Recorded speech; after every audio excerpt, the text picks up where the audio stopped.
I know you're an article. Best path moving forward is with Stefanski and Barry, and it's far less daunting than many want you to believe. Take us through that, and I tend to agree with you.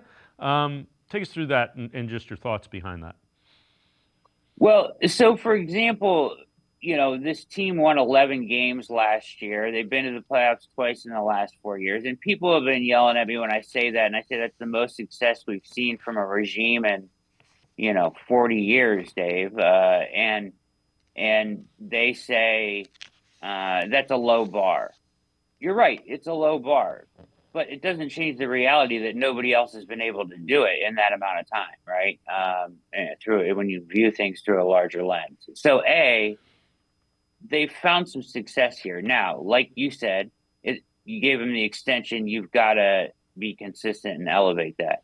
Teams have bad years. Good organizations don't fire their coaches when they have a bad season. Name a coach, Tomlin probably, but that hasn't had a bad season, you shouldn't just fire them off right away. So I think I've defended the regime enough on this show already. Yeah. But as far as the path out, you know, the draft capital they have, they will have cap space this year. There's a plan in place, right? There's a plan in place to reduce this. The national media throws the two big figures of 72.9 million dead cap in this season and the next season, and they make it seem like it's impossible, but it's not impossible. Now, do you have to be good? Do you have to get things right?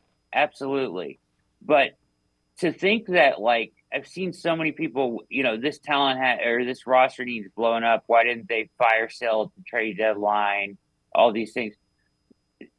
Just because you're 2-7 doesn't mean it's a complete indictment on the talent on the roster, Dave. You lose football games for a lot of reasons. Sometimes it's not all on the talent, right? It's the same team that won 11 games last year with no quarterback play. So you have to realize that it's probably somewhere in the middle. And that's part of what these last eight games will be evaluation wise. But you do have the cap space, the draft capital, and the talent on the roster to make an adjustment and be competitive next year. Much of what your 2-7 started was about for me was about the quarterback and number four's play at quarterback. So I do think that the way out is easier. There is a path to compete while these cap hits take place. And they have a plan for that over the next 4 years. So that's why I want to keep Barry in place. He knows how to manage the cap in a way that and has done and maximize spending better than anybody else in the NFL. Hasn't reaped all the rewards yet, but he certainly has a plan to get out of this while remaining competitive.